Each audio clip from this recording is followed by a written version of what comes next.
Hi everybody, I'm Carly, the Marketing Director for Barron, if we haven't already met. I just wanted to take a few minutes today to teach you how to take a good photo. I've got 4 basic steps that I'm going to cover today. The first one's going to be framing and composition. Second is lighting. The third is using your background wisely. And then the fourth is using angles of the camera to make sure that everybody looks good in the photo or video. So hang tight, watch these 4 tips, and if you have any questions or want any help taking better photographs or video, you can always reach out to me. I love talking about this stuff. Thanks.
So in tip number 1, I'm going to talk about lighting. Lighting is so important, and most of us don't have studio quality lighting to carry around with us.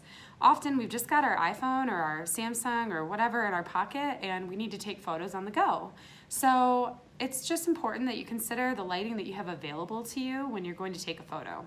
So right now I'm sitting in our company's conference room, and I've got a mixture of natural lighting coming through the window and overhead lighting coming from our overhead lights in this conference room. So right now I've kind of got a blend of both going on. You can see there's some light hitting the side of my head here. It's kind of like a cooler tone. And then I've got different light coming in here that's giving me some golden tones. Neither are a big deal.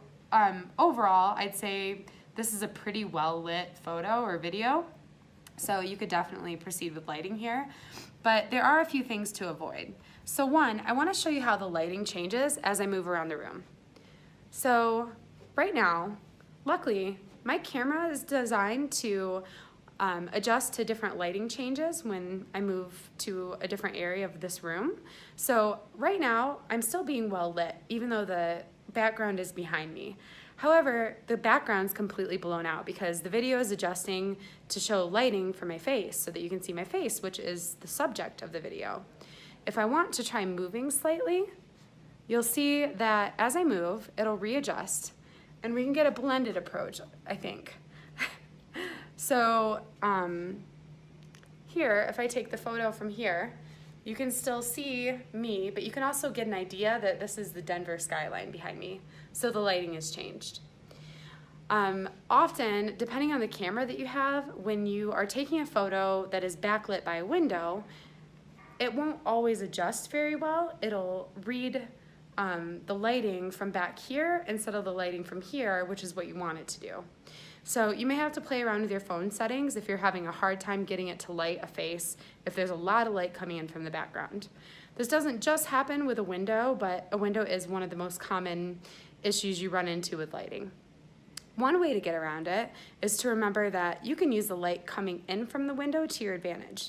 So let's try turning around here, and look how nicely lit my face is now. It looks a lot more natural, I think, than the other lighting was. It certainly looks better than the overhead lighting, so it's more flattering in general. So I would recommend using the light from a window to illuminate the subject's face rather than trying to get it backlit to show something in the background. Unless you have a really good camera and know how to use it, you're not often going to be able to get a well-lit subject in foreground and also a well-lit background if it's outside, like out a window. I'm going to give you another example of a very easy change you can make in where you're taking a photograph to get better lighting. So right now I'm standing in front of a fluorescent light. So basically the fluorescent light is like up here above me. So you can still see me in the photo. I'm just kind of washed out. The background's completely washed out. The camera is adjusting for the lack of lighting that's hitting my face, and it's, compensating for that. So if you'll watch, as I move backward, you'll see how the camera will actually adjust to the lighting. And also, isn't it funny how I refer to the iPhone as the camera? Anyway, so as I move back behind where this lighting is, I've got a better lighting source. I don't look as completely washed out and like pale or something. And you can also see the background in the photo because everything's well lit in the shot. So once again, I'm gonna move back in front of the light and then I'll move back behind it again so you can see the difference.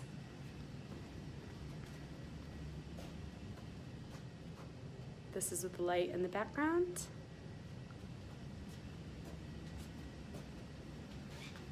And this is using the lighting to my advantage in this video.